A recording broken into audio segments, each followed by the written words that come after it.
kita akan membahas satu tema yang menarik ya, pernikahan. Ya, bulan depan, bukan sekarang ya. November kita bahas pernikahan, tetapi bukan hanya pernikahan dalam konsep laki-laki dan perempuan, tetapi lebih dalam konsep jemaat ya.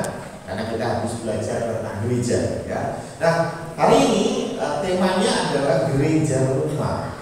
Ya, gereja rumah. Mungkin Bapak Ibu berpikir kita akan membahas tentang bagaimana fenomena hari-hari ini bicara tentang gereja yang ada di rumah ya. Tapi sebetulnya bukan itu yang mau saya bahas, karena kemarin kita sudah membahas aliran-aliran gereja ya, kalau masih ingat ya. Nah, di dalam aliran-aliran gereja itu ada pandangan tentang gereja yang ekstrim. Yang pertama adalah ekstrim kanan. Ya, ekstrim kanan itu apa? Beberapa aliran gereja itu mengatakan bahwa gereja ini betul-betul super power. Apa yang dikatakan gereja itu yang dikatakan oleh Allah. Ya. Sehingga aliran ini ya sangat mengkultuskan gereja. Ya, bahkan kalau masih ingat beberapa waktu yang lalu kita membahas, bahkan ada orang yang percaya kalau gereja memberikan surat penghapusan dosa, maka dosa kita dihapuskan. Untuk Anda percaya kan? Sesakti itukah gereja?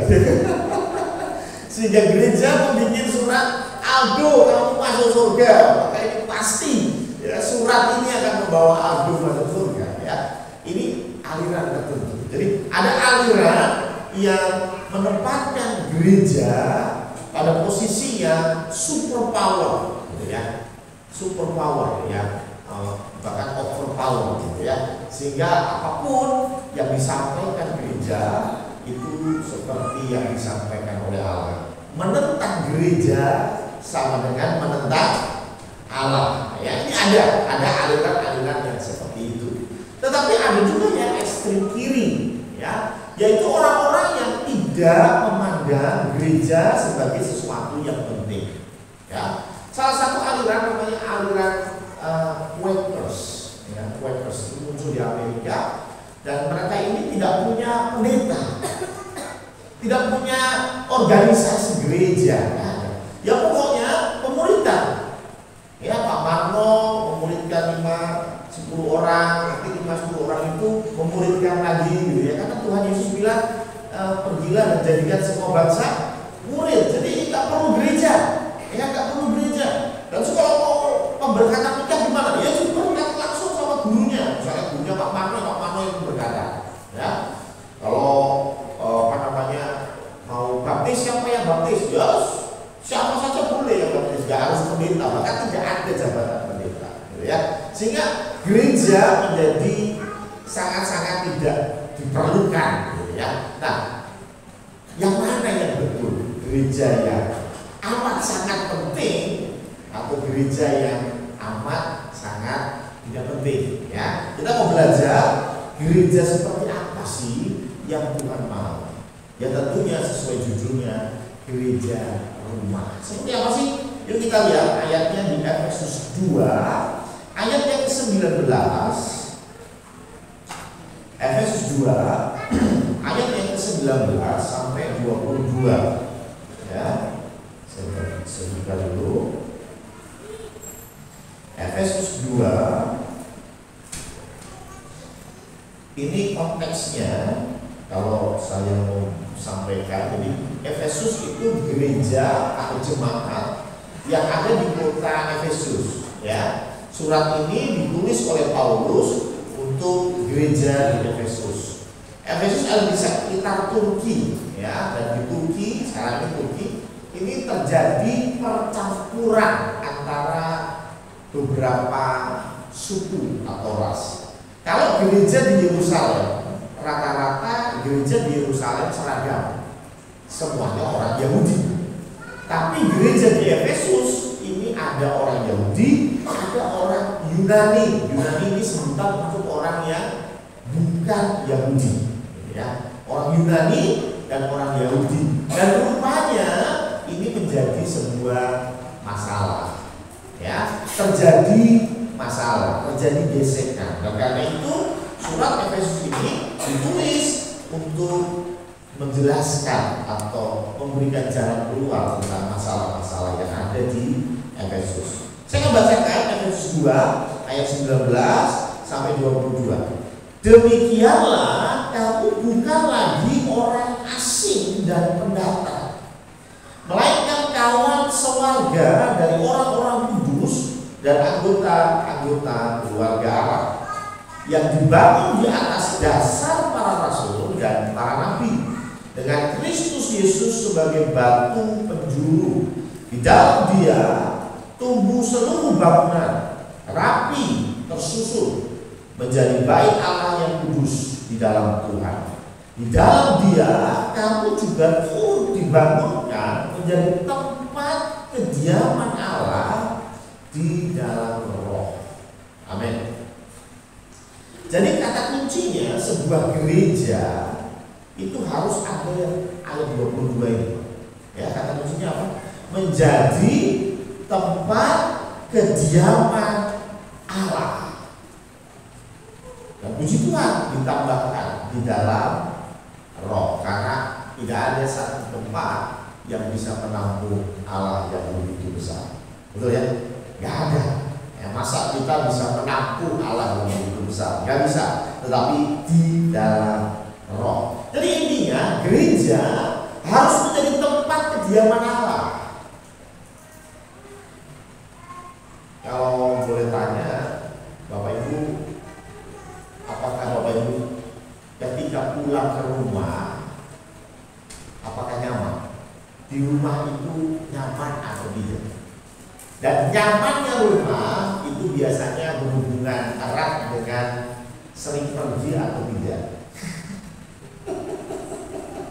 Ya, jujur ada waktu-waktu dalam hidup saya yang saya tidak nyaman berada di rumah.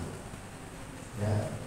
Ada waktu-waktu di dalam fase hidup saya merasakan di rumah itu sepi, di rumah itu tidak nyaman.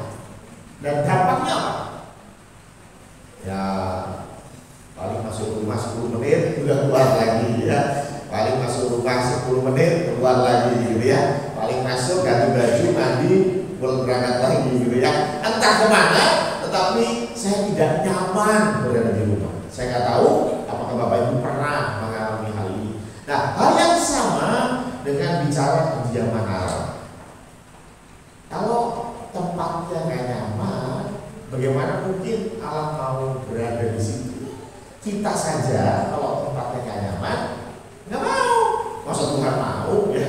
Kita aja nggak mau, Tuhan apa lagi? Nah, karena itu seperti apa sih tempat yang nyaman supaya Allah hadir di tengah-tengah kita? Ya, ayat 19 kita buka. Demikian kamu bukan lagi orang asing dan pendatang, melainkan kawan sewarga. Ini penting karena masalah di Efesus adalah masalah rasis. Orang Yahudi itu amat sangat merasa dirinya superior. Bahkan aturan di dalam Yahudi, orang Yahudi tidak boleh datang ke rumah orang non-Yahudi. Saya mau tanya, di Indonesia ada nggak sih rasis? Ada lah ya, ada lah ya.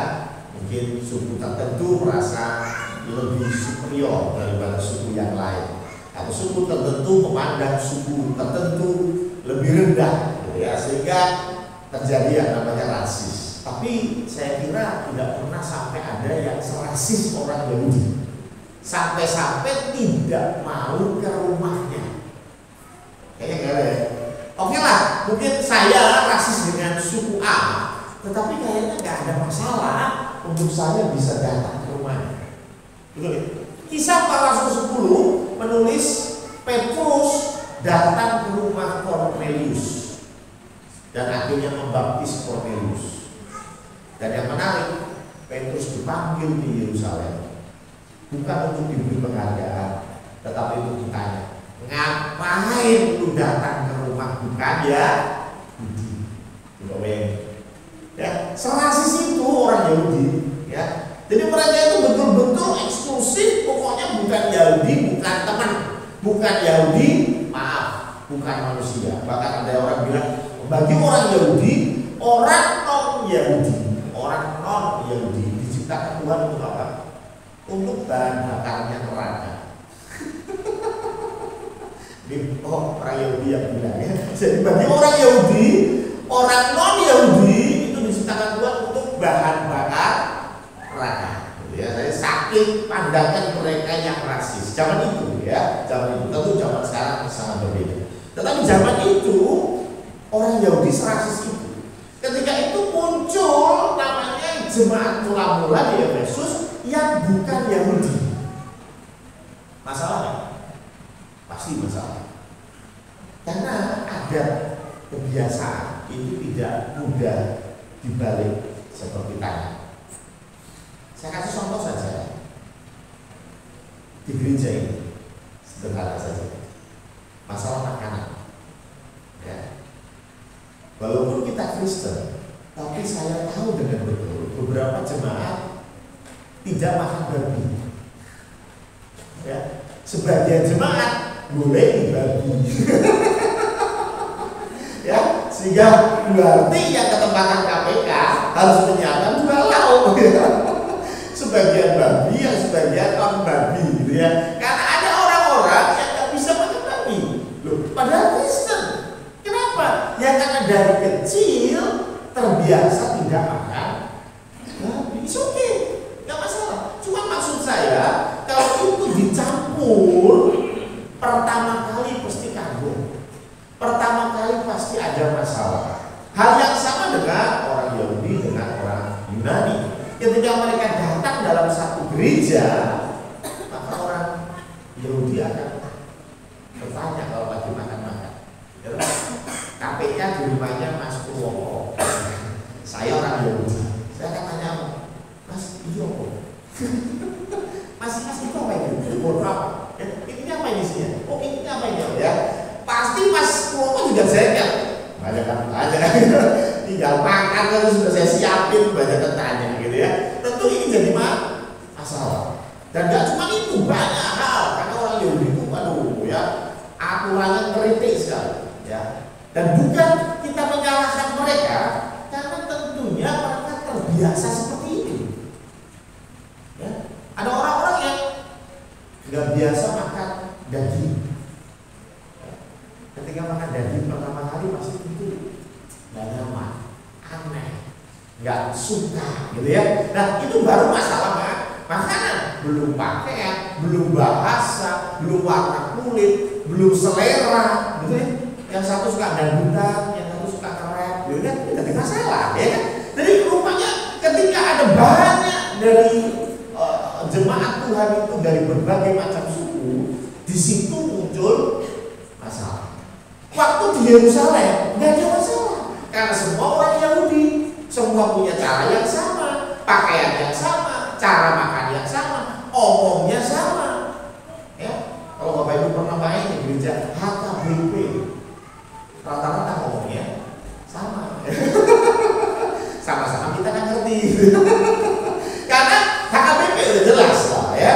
Jadi artinya apa? Kalau ini kemudian kita masuk ke dalam gereja Condorokusumo, gereja bukan suku. Gereja Isa Al-Masih Condorokusumo ini bukan gereja suku. Ya, kalau Gembir, maka BP, GPKP, itu jelas ya. Sukunya mana? Gereja Pasundan, udah jelas lah ya. Tapi kalau Isa Al-Masih ini enggak. Silakan saja datang ke sini, suku apapun, dan kita tidak memakai bahasa daerah. Kita pakai bahasa Indonesia. Kalau Bapak Ibu main ke GKJ, beberapa GKJ masih, sekarang sudah mulai banyak yang berubah, tapi masih ada ibadah, satu ibadah paling tidak yang pakai bahasa Jawa. Ya. Jadi pendeta GKJ itu ujian untuk jadi pendeta, salah satunya adalah baca Alkitab pakai bahasa Jawa. Ya, kalau nggak lulus, ya sudah nggak bisa jadi pendeta. Ya, kalau saya tadinya nggak lulus. Ya repot ini. Tapi orang-orang di kaji ya memang seperti itu, ya, sehingga mayoritas jemaatnya ya Jawa. Ya mungkin ada yang tidak, tetapi tentu mereka sudah Jawa. Maksudnya mungkin secara etnis bukan Jawa, tapi sudah terbiasa dengan budaya Jawa, sehingga nyaman dikaji, gitu ya. Dan sama sih ya gitu. Bisa apa sih, banyak orang datang ke sini terserah suku apa, kita nggak batasi. Dan itu muncul masalah. Nah karena itu Paulus kasih tulisan ini. Kamu bukan lagi orang asing. Apa itu orang asing? Yang datang dan segera pergi. Turislah, turis kemarin. Pernah Anda tulis ya, jadi turis pergi ke Jakarta ya. Minggu yang lalu 2 hari pergi jalan-jalan ke Jakarta ya. Itu turis, gitu. Cuma sebentar 2-3 hari pulang, gitu. Karena memang bukan orang Jakarta, ya. Tetapi yang kedua, dan pendatang. Nah, kalau pendatang itu berbeda. Pendatang itu kalau bahasa Jawanya masih kalau di KL itu burung. Jadi KTP-nya masih Klaten, tapi tinggalnya sudah di Semarang, gitu ya. KTP-nya warga negaranya masih Indonesia, tapi tinggalnya di Singapura, di Australia, tapi warga negara masih Indonesia. Itu namanya pendatang, gitu ya. Pendatang. Ya, di antara kita mungkin ada yang jadi pendatang di kota Semarang. Saya kira ada. Gak semuanya lahir di Semarang, itu pendatang. Pendatang ya. Jadi Paulus bilang kamu bukan lagi orang asing dan pendatang. Anda itu bukan lagi orang asing. Anda bukan pendatang, melainkan kawan sewarga. Apa itu kawan sewarga? Kawan sewarga ini terjemahan yang sama dari warga negara. Jadi zaman dulu itu sangat penting warga negara. Terlebih bicara warga negara Romawi. Paulus di Kisah Para Rasul 22 kalau nggak salah, dia pernah mau disesah itu dicambuk. Tapi yang menarik di Kisah 22 ayat 25, Paulus bilang, aku ini warga negara Romawi. Wah, langsung tentara Romawi takut. Loh kenapa? Kalau warga negara Romawi punya kekhususan sendiri. Yang pertama, pajaknya itu lebih murah. Yang kedua, tidak wajib ikut perang. Yang ketiga, warga Romawi itu harus diadili untuk menerima hukuman. Tapi kalau bukan warga negara, ya mungkin saya tidak suka sama rokok dan cabul saja. Itu modelnya zaman itu. Maka dari itu ketika Paulus bilang, kamu itu kawan sewarga, kamu itu warga negara, warga negaranya surga. Gitu. Jadi kita ini disatukan bukan karena kita sama-sama dari etnis tertentu, bukan sama-sama dari bangsa tertentu, tetapi kita disatukan karena kita sama-sama warga negara. Karena itu gereja yang Tuhan mau dia di dalamnya adalah gereja yang tidak rasis. Kalau ada gereja yang rasis, itu bertentangan dengan firman Tuhan. Ada nggak gereja yang rasis? Ada. Abad ke-19 kita semua tahu ceritanya Mahatma Gandhi. Mahatma Gandhi ini seorang tokoh India. Dia begitu mengagumi Yesus Kristus, begitu mengagumi Yesus Kristus. Tapi ketika dia mau masuk ke dalam gereja, orang-orang Eropa bilang, stop, kamu orang India, ini gereja untuk orang Eropa. Kamu gerejanya yang di pojokan itu yang gedungnya lampu. Dan disitulah Mahatma Gandhi berkata, aku mengagumi Yesus Kristus, tapi aku tidak mau jadi orang Kristen.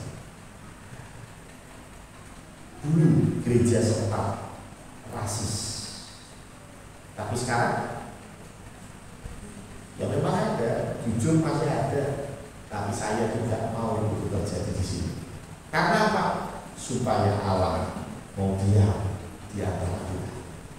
Kalau kita tidak mau menghargai orang lain yang berbeda, jangan harap Allah ada di tengah-tengah kita. Kita tidak lagi memandang dari suku mana, kita tidak lagi memandang duitmu berapa, kita tidak lagi memandang rumahmu masih kontrak atau sudah punya sendiri. Tidak. Tetapi Tuhan berkata bahwa kamu bukan orang asing, bukan pendatang, melainkan kawan selamanya. Gereja yang menjadi rumah buat kita. Ketika kita pulang ke rumah, kita tidak perlu jadi siapa-siapa. Kita hanya perlu jadi diri kita sendiri. Kita tidak perlu jadi seolah-olah jadi orang Jawa, padahal bukan Jawa. Kita tidak perlu seolah-olah jadi orang Batak, walaupun kita bukan Batak. Tetapi di gereja, jadilah dirimu sendiri. Ini gereja yang menjadi rumah. Rumah buat siapa? Buat kalian dan saya. Jangan pernah berpikir, oh aku terlalu tua ke gereja. No. Saya mau tanya, di rumahmu ada orang tua? Ada. Ada orang dewasa? Ada. Ada anak-anak? Semua mengatakan itu rumah. Betul? Gak cuma bapaknya saja ngomong itu rumahku. Gak cuma Pak Sugeng bilang itu rumahku. Sasa ngomong itu rumahku, bukan rumahnya Pak Sugeng. Nah ya, Sasa pun punya hak berkata ini rumah. Betul ya? Setiap kita adalah warga negara. Kita punya rumah yang namanya gereja. Jadi yang pertama, tidak boleh rasis, jangan bedakan orang. Semua sama di hadapan Tuhan. Yang kedua, ayat yang ke-20, yang dibangun di atas dasar para rasul dan para nabi. Jadi yang kedua, supaya rumah yang namanya gereja ini Tuhan mau diam di dalamnya, maka harus dibangun di atas dasar para rasul dan para nabi.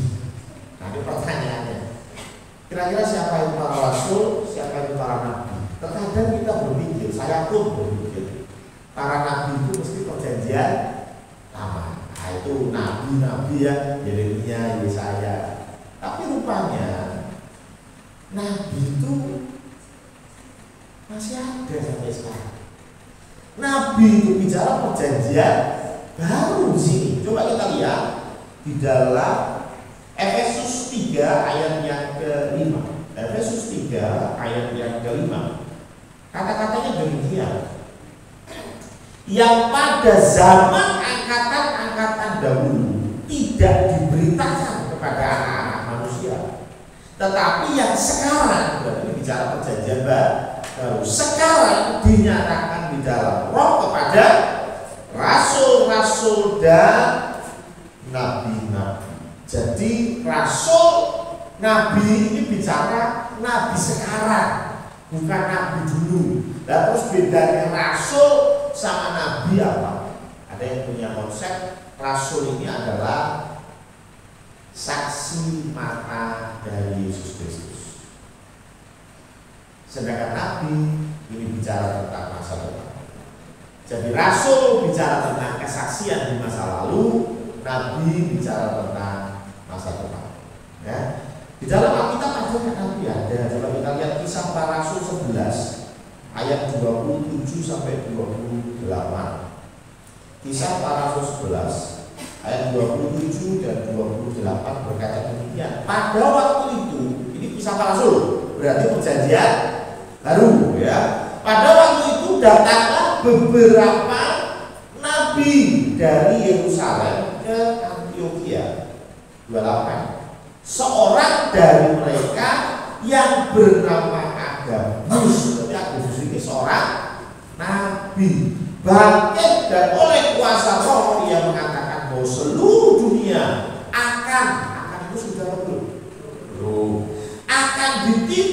bahaya kelaparan yang besar. Hal itu terjadi juga pada zaman Claudius. Jadi Nabi ini bicara tentang nubuat, dan sampai sekarang masih ada nabi.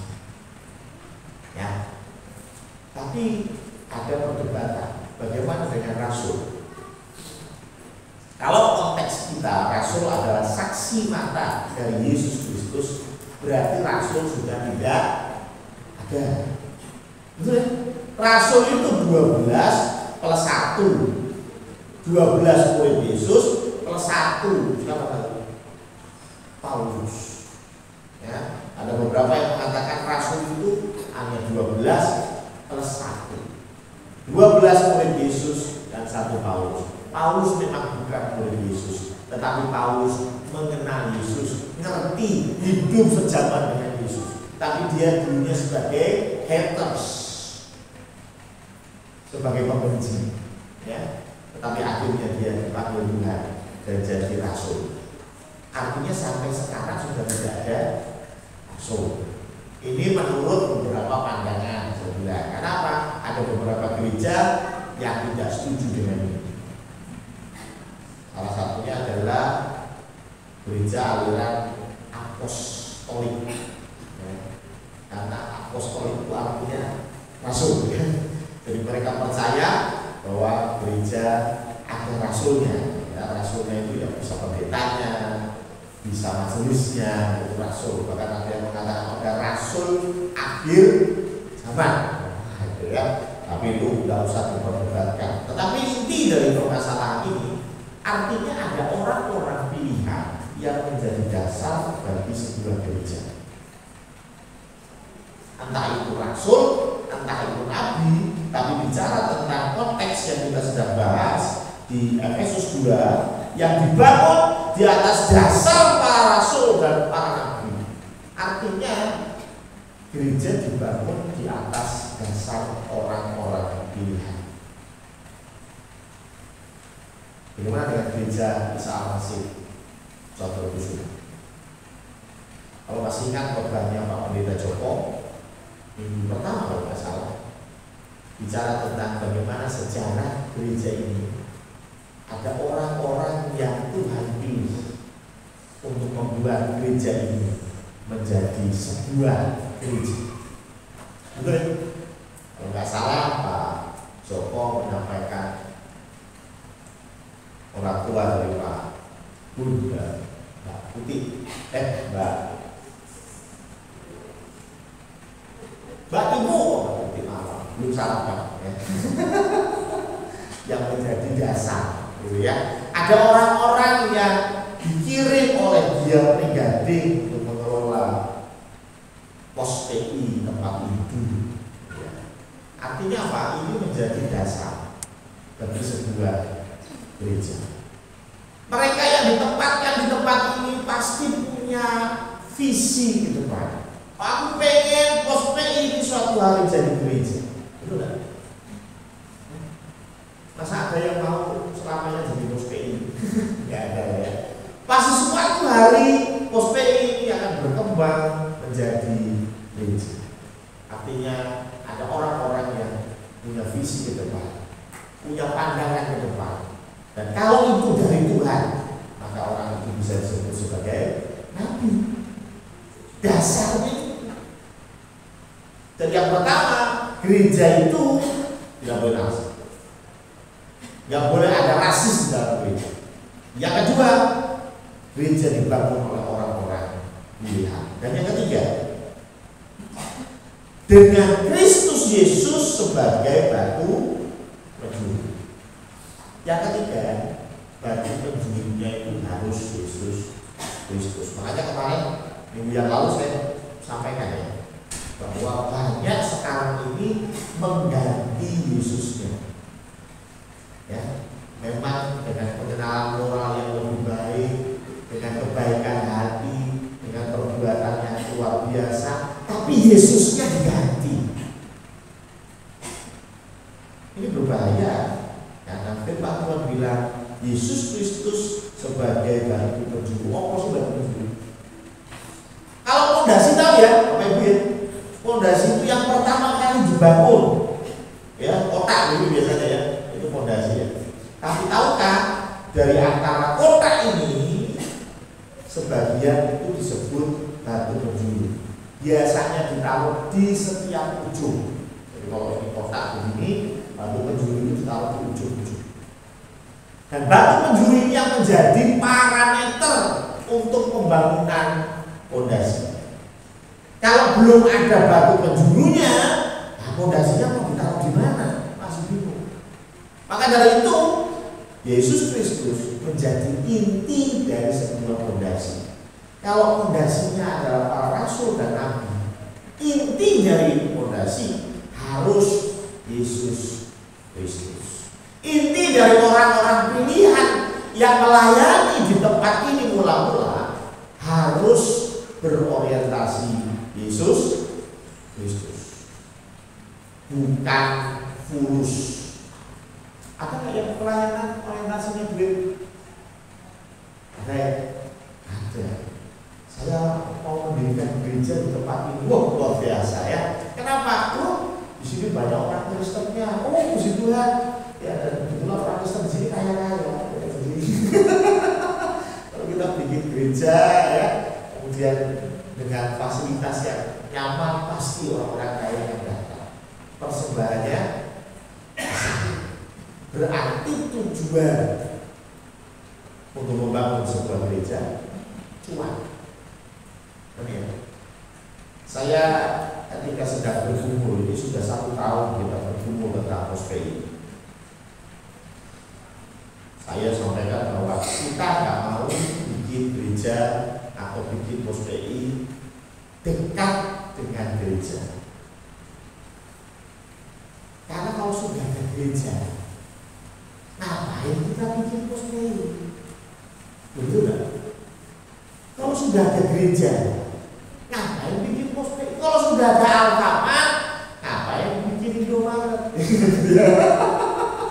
Tapi kalau persaingannya bicara cuan, jangan salah. Di mana ada Alfamart, di situ ada Indomaret. Kenapa? Karena pasarnya sudah jelas. Tapi kalau buat pembangunan gereja yang saya rindukan di mana Allah diam di dalamnya, itu bukan itu cara kerjanya. Mana yang belum punya gereja? Mana orang-orang Kristen yang kesulitan untuk akses gereja karena jauh? Di situ kita buat POSPI. Bukan sekedar wah BSB berkembang besar loh. BSB itu ada gereja ini, gereja ini, gereja ini. Wes kita bikin aja di BSB sekalian. Karena masyarakatnya ekonominya bagus, tempatnya bagus, pasti berkembangnya dengan baik. Saya mau tanya, tujuanmu buat gereja apa? Apakah engkau orang-orang pilihan? Apakah engkau rasul-rasul dan nabi-nabi zaman ini yang kemudian melihat sebagai Kristus adalah pusat dari sebuah pelayanan? Atau Anda hanya berpikir sing penting gereja ini rame, wonge oke, duitnya oke? Kalau sekedar begitu jangan bikin gereja, bikinlah Indomaret. Ya kan? Bikinlah Indomaret dan bikinlah Alfamart. Ada cuan. Tetapi kalau engkau mau membangun sebuah komunitas yang namanya gereja, maka bangunlah dengan batu penjuru Kristus Yesus, bukan yang lain. 1 tahun sudah bergumul.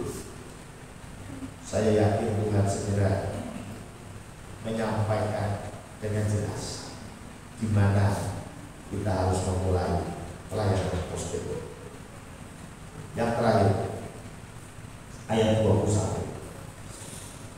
Di dalam Dia, Efesus 2 ya, ayat 21. Di dalam Dia, di dalam Yesus Kristus, tumbuh seluruh bangunan rapi tersusun menjadi bait Allah yang kudus di dalam Tuhan. Jadi setelah gereja ini punya fondasi dengan fondasi yang Pondasi yaitu batu penjurunya adalah Yesus Kristus, maka gereja ini yang pertama harus tumbuh. Ya, tumbuh, dan tumbuhnya itu tidak aneh. Kenapa saya bilang tumbuhnya tidak aneh? Pernah nggak lihat anak kecil tumbuh besar, tapi yang besar hidungnya dulu? Nah, itu aneh ya, hidungnya dulu besar, baru kepalanya nyusul.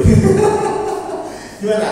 Kira-kira kalau Feli ini kita lihat dari dulu kecil sampai sekarang, tumbuhnya normal ya, normal. Dan tumbuhnya itu bareng, makanya dikatakan tumbuh seluruh bangunan. Gereja yang sehat, gereja di mana Allah hadir, tidak cuma pemain musik yang bertumbuh iman, tidak cuma asal yang tumbuh iman, tidak cuma pendetanya yang tumbuh iman. Seluruh bangunan harus tumbuh. Dan cuma yang sepuh-sepuh semakin menua, semakin beriman. Tapi yang anak muda semakin tahu, semakin hilang dari peredaran. Bukan itu. Gereja harus tumbuh dan tumbuhnya harus bareng. Bayangkan kalau mau punya anak, kaki kanannya tambah panjang dulu, tapi kaki kirinya enggak. Kan kita nggak mungkin berkata, oh tenang aja, baru 2 tahun, lalu tahun depan mungkin kaki satunya tambah panjang. Enggak ya? Enggak. Gereja, Tuhan bilang harus tumbuh. Memang di dalam Kristus. Jadi artinya tumbuhnya ini bukan bicara jumlah, tumbuhnya ini bukan bicara tambah kaya, tumbuhnya bukan itu. Tapi tumbuh di dalam Kristus bicara tumbuh karakter Kristusnya. Yang tadinya suka marah, ya harusnya semakin bertumbuh, semakin sabar.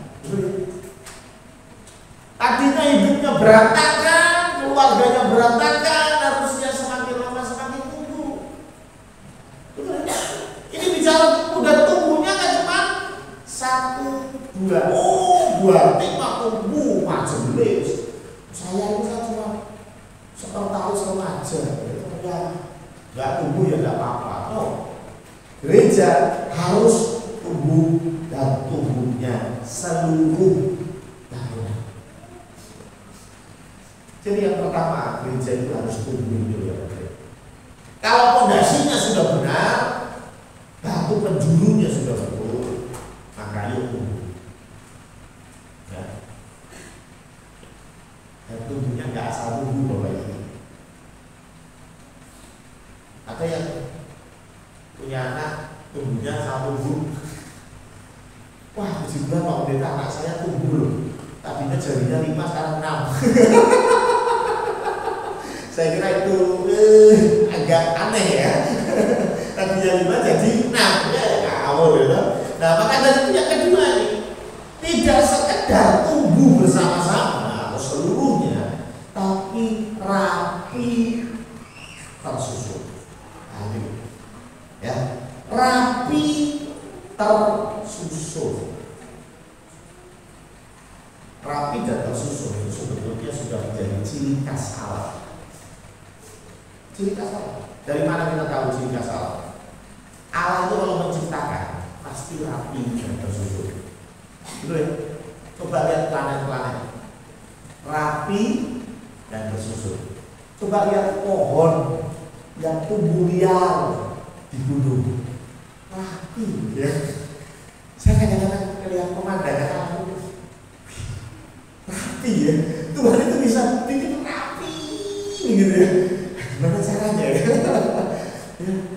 Rapi dan tersusun, enggak ngawur, enggak salah-salah, tetapi rapi dan tersusun. Coba kita lihat apa sih memang betul di dalam ikut serta Yesus itu harus rapi dan tersusun. 1 Korintus 14 ayat yang ke-40. 1 Korintus 14 ayat yang ke-40. Tetapi segala sesuatu harus berlangsung dengan sopan dan teratur. Ini apa? Nah, coba mundur satu ayat. Ayat yang ke-39, boleh kan? Karena itu saudara-saudaraku, usahakanlah dirimu untuk memperoleh karunia untuk bernubuat. Dan janganlah melarang orang yang berkata-kata dengan bahasa roh. Boleh bahasa roh? Boleh, jelas di sini dikatakan. Boleh. Tapi ayat 40 tadi harus rapi, harus sopan.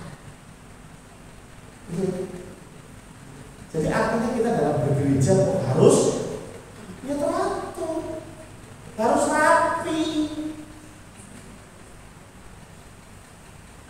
Ada di sini yang dalam sebenarnya mudah kok lihatnya. Lihat aja parkiran motor.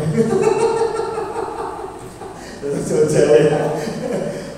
Kadang-kadang saya juga, saya sadar karena space-nya memang terbatas. Tapi kadang-kadang parkiran motor itu tidak bisa rapi karena tidak ada yang mau di dalam. Semua maunya di luar. Ya, karena pengen cepat balik, ayo repot gitu. Mulai ibadah aja dulu sudah mikir pulang. Ini ibadah belum loh, sudah mikir pulang, luar biasa ya. Coba kalau diisi dulu yang dalam, setelah dalam penuh, luar baru diisi, itu bisa teratur. Loh, simpel. Dan saya nggak mengada-ada ya. Ini firman Tuhan yang bilang bahwa kita ini harus teratur, harus sopan, harus rapi. Saya senang baju bapak ibu rapi, nggak ada sobek-sobek, you know? Ke gereja pakainya celana jeans, sini sobek, ini bolong, ya nggak ada ya. Puji Tuhan nggak ada. Nah kalau ada kan harus ditegur ya. Ini kok gereja nggak rapi, gitu. Ya ke gerejanya harus rapi. Firman Tuhan bilang begitu, ke gereja harus rapi. Begitu juga administrasi harus rapi. Itu bagian dari sebuah gereja. Dan coba kita lihat lagi 2 Timotius 1 ayat 7. 2 Timotius 1 ayat 7 ayat terakhir. 2 Timotius 1 ayat 7. Sebab Allah memberikan kepada kita bukan roh ketakutan, amin, melainkan roh yang membangkitkan kuasa, yes, kasih, haleluya. Tapi jangan lupa yang terakhir, ketertiban. Jadi nang gereja itu tertib. Gereja ada aturan, ya harus tertib. Betul ya? Memang ada aturannya, ada. Dan kalau kita tahu bahwa kita harus tertib, dan ini bagian dari roh yang daripada Tuhan. Tertib itu bagian dari roh. Dan uang orang tertib, dipertanyakan ada roh kudus yang tidak, gitu ya. Sederhananya simpel lah. Tertib itu apa sih? Dulu diajarin sama Pak Joko, datang tidak boleh terlambat. Ini bagian dari ketertiban. Iya dong, betul ya. Dulu kalau saya terlambat masuk sekolah sama Pak Joko dimarahi. Karena tidak tertib. Ya. Pertanyaannya, sudahkah kita tertib bergereja? Sudahkah kita tertib beradministrasi di gereja? Sudahkah kita tertib hal-hal yang sederhana seperti parkir? Sudahkah kita tertib sopan dan teratur seperti membuang sampah pada tempatnya? Ya. Kita tidak usah mikir yang tinggi-tinggi dulu lah. Yang kelihatan di depan mata itu. Ya. Ketika kita pulang, saya kadang-kadang ya matanya itu agak gak enak gitu ya. Ketika melihat anak-anak, terutama anak-anak genji, ya. Ketika selesai ibadah, terus mereka meninggalkan gedung gereja, itu kursi paling ceretot. Do you know what the meaning of ceretot? Jadi harus maju, harus mundur, harus nganan, harus kiri. Itu dilihat tidak enak ya.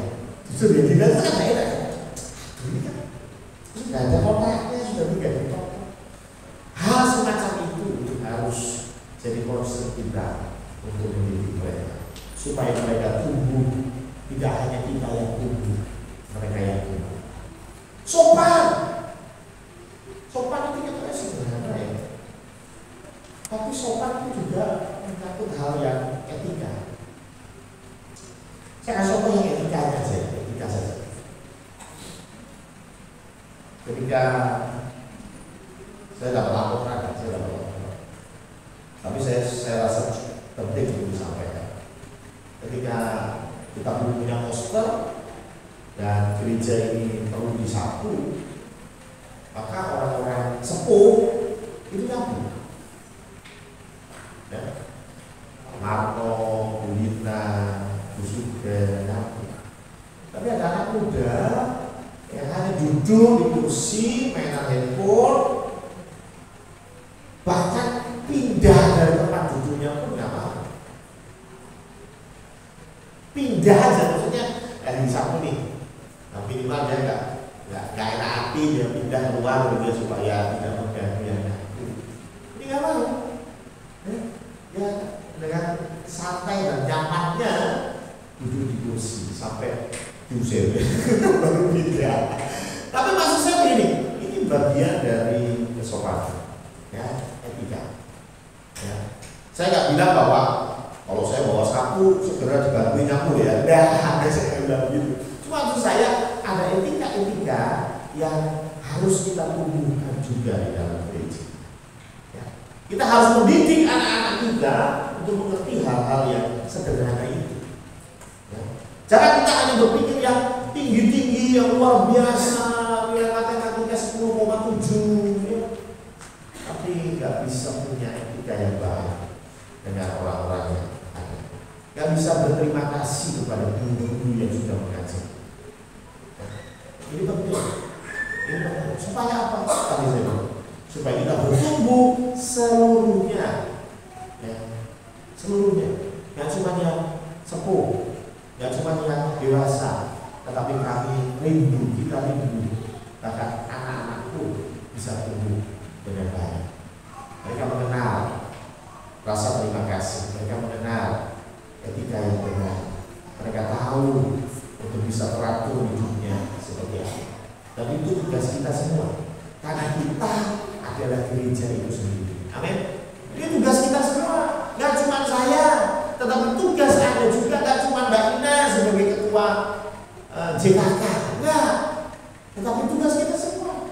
Yuk kita mendidik anak-anak kita. Kalau yang sudah dewasa, mungkin kata-katanya sudah tidak bisa lagi dikatakan mendidik, ya. Tapi menjewel. Ya kalau sudah tua kan, ketinggalan dia kebangetan ya. Menjewel ya. Ketika latihan musik, hargailah teman-teman yang sudah hadir tepat waktu. Betul?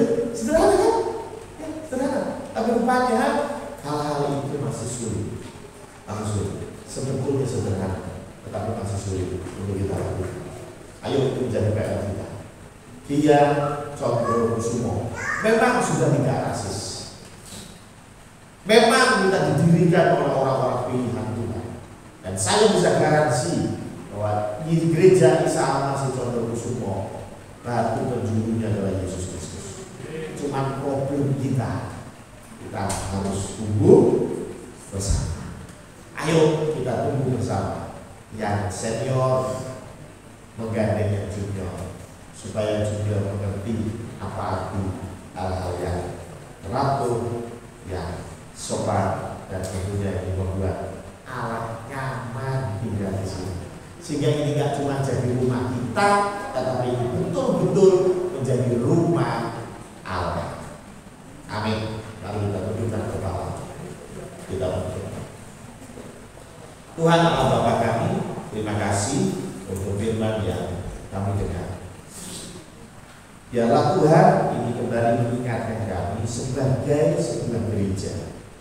Kami yang bersatu dan berkumpul menjadi sebuah gereja.